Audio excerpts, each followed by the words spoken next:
2 anni da ora, quando avrebbe dovuto rinnovare il contratto d'affitto della stanza.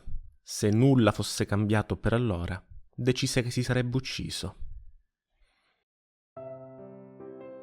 Tra le opere che maggiormente hanno risuonato in me, portandomi a riflettere sul mondo in generale e su come noi ci approcciamo a esso, c'è Buonanotte Pum Pum di Asano Inio. E in particolare una delle frasi che più sono rimaste impresse nella mia mente e che nel bene e nel male mi accompagna ormai da anni, qualunque cosa io faccia, è proprio quella con cui ho introdotto il video. Se in 2 anni non sarà cambiato nulla, mi ucciderò.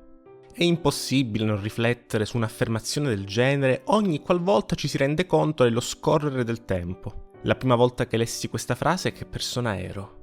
Dopo 2 anni, che persona sono diventato? E dopo 2 anni ancora? Il fatto che io sia qui a parlare di tutto ciò in un video vi dà sicuramente una chiara indicazione del fatto che io non mi sia ovviamente ucciso. Eppure quella vocina resta sempre fissa nella mia mente, costantemente. Sono una persona migliore di quanto non fossi 2 anni fa? Sono banalmente più realizzato rispetto ad allora? Ho fatto almeno un passo in avanti? Da un certo punto di vista direi sicuramente di sì. Il canale YouTube negli ultimi 2 anni è passato da poco più di 10.000 iscritti a oltre 25.000. Le visualizzazioni sono aumentate, ho messo da parte qualcosa grazie al mio chiacchierare di fumetti, ho conosciuto un sacco di persone. Eppure in realtà non si è mai davvero completamente soddisfatti, perlomeno non quando sulla tua testa pende una vera e propria spada di Damocle che il tuo cervello si è quasi autoimposto e tra 2 anni sarò ancora più avanti di quanto non lo sia ora. E la prospettiva si sposta, non guardo più al me di 2 anni fa per capire se è riuscito ad andare avanti, ma fisso, spaventato, un ancora invisibile me fra 2 anni, chiedendomi se riuscirò a fare qualcosa nella propria vita, se sarò capace di continuare ad andare avanti quanto il me che lo ha preceduto. Buonanotte Pum Pum è una storia di rimorsi e paure. La trama ruota attorno al piccolo Pum Pum, rappresentato dal mangaka come un uccellino stilizzato capace di cambiare forma a seconda della percezione che ha di sé e che gli altri hanno di lui. In un mondo iperrealista nel suo aspetto, ma sempre filtrato attraverso gli occhi di un bambino che pian piano diventa adulto. Potremmo generalmente indicare 3 grandi filoni nella narrazione: l'età bambinesca, l'adolescenza e il momento in cui un adulto tira le somme del suo vissuto. Tutte e 3 segnate da un costante sentimento di insoddisfazione e paura in un'effettiva versione moderna dello squalificato di Dazai Osamu. E il problema quando si parla di Buonanotte Pum Pum è che è quasi impossibile riuscirlo a farlo in maniera oggettiva senza filtrarlo attraverso le nostre personalissime esperienze, rendendo di fatto la nostra percezione di quest'opera più una riscoperta di noi stessi che non effettivamente una lucida analisi. E per quanto sia bellissima l'idea di una pluralità di temi tale da poter abbracciare ognuno di noi, è anche così tanto spaventoso essere messi di fronte alle nostre stesse sconfitte. Pum Pum è ciascuno di noi. Asano Inio ha deciso di disegnare in questo modo Pum Pum esattamente per lasciare che chiunque potesse ricrearsi su di lui, quasi un vero e proprio avatar. E Pum Pum stesso non parla mai, quanto al più ragiona, riflette, e le sue parole le ascoltiamo solo attraverso le reazioni delle altre persone, creando quindi un personaggio specchio del lettore. Noi gli diamo un volto, noi gli diamo delle movenze, noi gli diamo un tono di voce, un accento, un'inflessione, un errore di pronuncia. E noi ci rivediamo in esso. In Buonanotte Pum Pum possiamo ritrovare temi di abusi fisici, verbali, sessuali, temi di alienazione dalla società, mentale o fisica, solitudine, dimorsi, rabbia, estremismi, depressione, autodistruzione, malattia mentale. E mi piacerebbe dire essere dal gusto squisitamente cinematografico, una sorta di esagerazione della realtà, ma così non è. Nulla in Pum Pum è visto come evento straordinario o irreale, bensì estremamente e dolorosamente plausibile. Depressione. Se sei triste e non vuoi fare nulla e dopo 3 giorni ti alzi e ti metti a lavorare come niente fosse, sei semplicemente triste, magari tanto triste. Se sei triste e non vuoi fare nulla e dopo una settimana è già tanto che riesci a buttare giù un boccone per non morire di stenti, probabilmente sei depresso. Ma non sta a me dirlo, non sono un medico. La depressione può essere scatenata da un evento traumatico, addirittura scoppio ritardato, da una condizione ambientale in cui si vive. E se non curata in qualche modo può portare a conseguenze decisamente tragiche. E Pum Pum ne è un perfetto esempio nella sua tragedia quotidiana.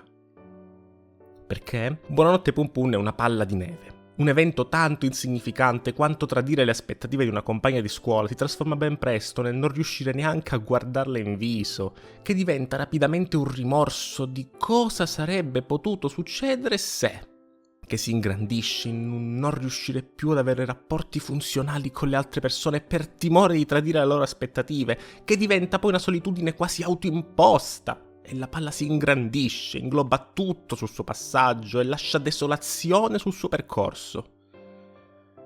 E dolore, ferite aperte che mai riusciranno davvero a richiudersi. Come perdonare una madre che non ti ha mai dimostrato affetto? O un padre che è sparito a un certo punto? E se invece la madre ti avesse sempre dato affetto senza che tu te ne rendessi conto? E se il padre fosse sparito per proteggerti? E se... Esattamente, una domanda che possiamo porci solo quando ormai è troppo tardi. E se le avessi stretto la mano? E se fossi scappato con lei? E se avessi avuto il coraggio di baciarla? Nella tua camera, rannicchiato su te stesso, non puoi fare a meno di riflettere su tutte le scelte fatte fino a questo momento come un'autostrada di realtà alternative dinanzi ai tuoi occhi, di cui puoi solo immaginare le possibili conseguenze. Ed è questo il brutto della nostra mente. Quando la realtà ci appare difficoltosa, triste e spenta, immaginiamo altri possibili scenari nati da un e se, li immaginiamo sempre e solo nella loro versione positiva. Ora sono triste e solo, ma se all'epoca le avessi preso la mano scappando con lei, ora saremmo insieme e io sarei felice.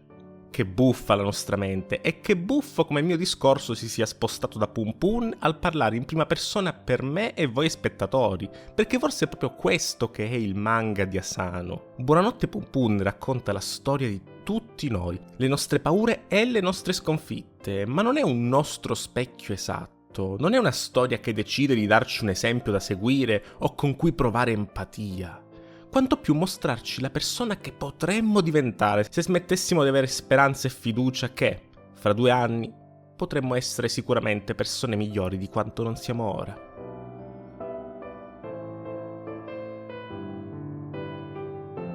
Buonanotte Pum Pum è una di quelle opere che ho sempre voluto in qualche modo trattare su questo canale. Ci ho provato, ma non sono mai riuscito davvero a mettere su carta nella forma più adatta a tutti i miei sentimenti. Il 2022 è stato un anno fatto di tanti traguardi e belle esperienze che ho sempre condiviso con tutti voi spettatori del canale, qui, su Instagram, su Telegram, ma anche di molte sconfitte e tanti ripensamenti sulle scelte fatte nella mia vita, di cui non parlo spesso con nessuno praticamente.